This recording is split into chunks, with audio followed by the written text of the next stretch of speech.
Hello, my dear friends. Welcome back to all of you in my YouTube channel.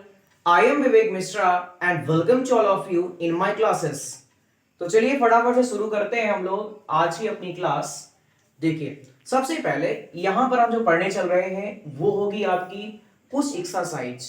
यहां पर हम बात करने वाले हैं क्लास 12 का एक टॉपिक है भैया आपका सिंथेसिस, जहां पर हम सॉल्व करेंगे कुछ सेंटेंसेस और उसको हम कंबाइन करना सीखेंगे।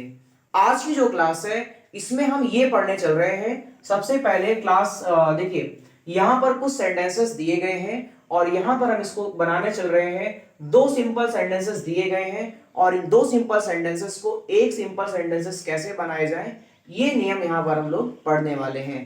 तो सबसे पहले आप ध्यान से देखिएगा, जितने आपके पास सेंटेंस है ये आपके यूपी बोर्ड में आए हुए सेंटेंस है। तो यहाँ पर जो आपके सामने सेंटेंस लिखा है, सबसे पहले आप ये जान लीजिए करना क्या है।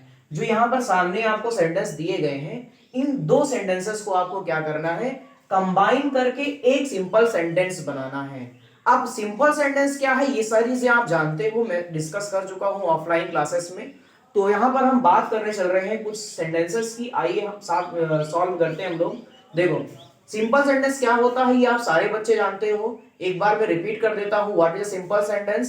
सिंपल सेंटेंस का मतलब ये होता है वह सेंटेंस जिसमें एक फाइनाइट वर्ब होती है उसे हम कहते हैं सिंपल सेंटेंस। और फाइनाइट वर्ब क्या होती है, ऐसी वर्ब जो कि सेंटेंस में सब्जेक्ट के अनुसार आती है उसे हम फाइनाइट वर्ब कहते हैं। तो आइए शुरू करते हैं। देखो सबसे पहले आपके सामने दो सेंटेंस दिए गए हैं और इसको हम सॉल्व करते हैं। इसमें कौन सा नियम लगेगा ध्यान से सुनो। देखो यहाँ पे दो सेंटेंस दिए गए हैं, यहाँ पर है दो सेंटेंस दिए गए हैं और दोनों सेंटेंस का सब्जेक्ट जो है भैया वो क्या है, सेम है। और यहां पर वर्ब जो है भैया वो क्या है आपकी अलग अलग है। ये तो सर रूल कुछ पहला वाला लग रहा है, लेकिन पहला वाला नहीं लगेगा। रीजन क्या है इसमें, मैंने क्या बताया था आपको, जब दो सेंटेंस के सब्जेक्ट सेम हो लेकिन एक वर्ग जैसे ही खत्म हो दूसरा काम आपका चालू हो जाना चाहिए। बट यहां पे जो आपका सेंटेंस दिया गया है, यहां पर देखो Sarita took her food, Sarita went to school. दोनों वर्ग में क्या है, थोड़ा सा डिफरेंस है टाइम अप का, इसलिए हम क्या करेंगे यहां पर हम परफेक्ट पार्टिसिपल का प्रयोग करेंगे। अब परफेक्ट पार्टिसिपल का प्रयोग करेंगे तो हम लोग क्या करेंगे, दो सेंटेंस आपके गिवन है और पहले सेंटेंस में क्या करेंगे, पहली सेंटेंस की वर्ब के साथ हम लोग क्या कर देंगे, यहाँ पे वर्ब की सॉरी परफेक्ट पार्टिसिपल का प्रयोग करेंगे। अब परफेक्ट पार्टिसिपल क्या होता है सर, हैविंग प्लस वर्ब की थर्ड फॉर्म। यहां पे लगाएंगे हैविंग और टुक की जो थर्ड फॉर्म हो जाएगी क्या, टेकन। हैविंग टेकन हर फूड। और दूसरे सेंटेंस को हम लोग कुछ नहीं करते, सीधा क्या लगाएंगे, बीच में छोटा सा कामा लगा देंगे और उसके बाद हो जाएगा सरिता वेंट टू स्कूल। ये आपका सेंटेंस। आगे चलते हैं, यहां पे दूसरा सेंटेंस हमारे पास है the bell rang the school was closed. ये सेंटेंस ध्यान से देखिएगा। सबसे पहले आप लोग देखो यहां पे जो दो सेंटेंस दिए गए हैं, दोनों सेंटेंस का जो सब्जेक्ट है वो क्या है, अलग अलग है। जब दोनों सेंटेंस का सब्जेक्ट अलग अलग होता है और वर्ब भी अलग अलग होती है तो हम लोग अच्छे से जानते हैं सर वहां पे नॉमिनेटिव एब्सोल्यूट का प्रयोग होता है। अब नॉमिनेटिव एब्सोल्यूट से रिलेटेड मैंने आपको तीन नियम बताया था।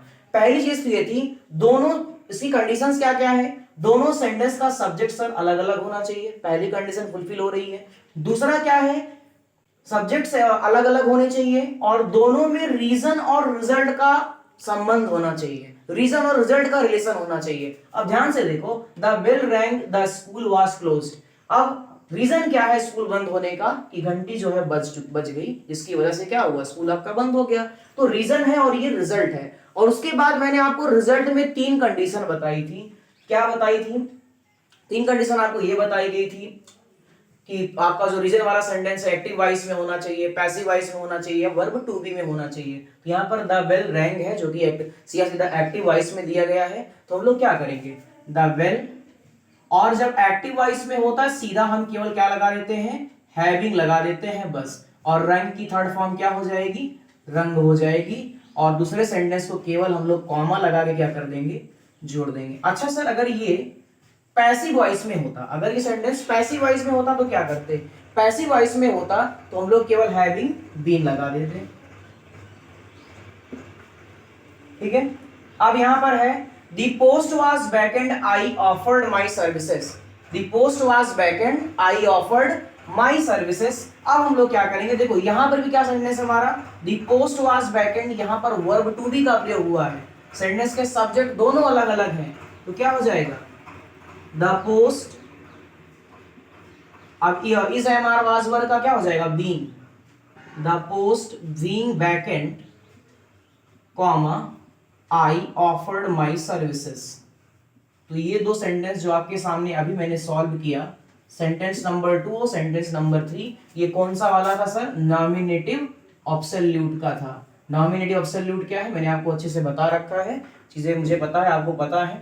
चलिए अगला सेंटेंस देखो, he went to Delhi, he wanted to get a job there. अगर यहाँ पे सेंटेंस देखा जाए, दोनों में रीजन और रिजल्ट का संबंध है। ये कौन सा नियम है, ध्यान से सुनना, सब्जेक्ट दोनों के सर सेम है, इसमें रीजन और रिजल्ट तो है, लेकिन जो रिजल्ट वाला सेंटेंस है सर, ये उद्देश्य को बता रहा है आपके।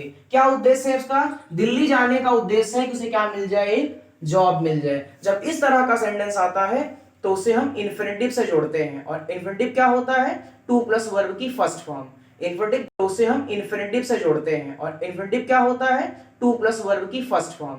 इन्फिनिटिव दो प्रकार के होते हैं, to infinitive plus bare infinitive. तो यहां पर हम टू इन्फिनिटिव का प्रयोग करेंगे, तो हो जाएगा he went to Delhi, comma he went to Delhi, sorry comma नहीं लगेगा, यहां सेंटेंस जुड़ जाएगा आपका टू से, to get a job there, full stop. आगे देखते हैं, you are very weak, you can not run fast. ये भी आपका इन्फिनिटिव का नियम है, जब वेरी रहता है आप सीधा जानते हो क्या कर लोगे, यू आर वेरी को किसमें कन्वर्ट करेंगे, टी डबल ओ टू में, यू आर टू वीक, और अगला सेंटेंस केवल यही जोड़ देंगे जो आपकी जहां से वर्ब चालू होती है, टू रन फास्ट। ये रहा, Kabir was a weaver, he was a reformer. ये कौन सा नियम है, जरा सोचना इसके बारे में। कबीर ए वेवर, यानी कबीर ही जो है एक जुलाहा था, and he was a reformer, वह एक समाज सुधारक थे। अब हम लोग यहाँ पर क्या करेंगे, कबीर, ठीक है देखो यहां पर हम लोग प्रयोग करेंगे किसका, केस इन अपोजिशन का।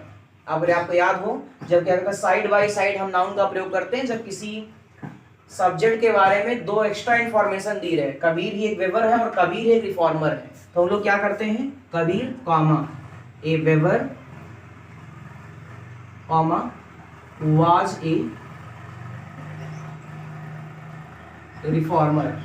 इसको एक तरीका हमारे पास और था, क्या कर सकते थे हम लोग, Kabir was a weaver comma a reformer, a reformer. आपको ये तरीका ज्यादा सही होगा कि क्या थे, Kabir a weaver was a reformer. तो ये था आपका केस इन अपोजिशन के रूप में आप यहाँ पर प्रयोग कर सकते हैं। तो ये थे आपके रूल्स, यहाँ पर हम कुछ सेंटेंसेस को सॉल्व किए, 6 सेंटेंस आपके सामने थे। आज की ये पहली क्लास थी जिसमें हम लोगों ने कुछ इंपॉर्टेंट क्वेश्चंस को सॉल्व किया। आज के लिए बस इतना ही, बने रहिए हमारे साथ फिर से, और फिर मिलेंगे आपसे हम एक नई वीडियो के साथ। तब तक के लिए bye, that's all, love you all.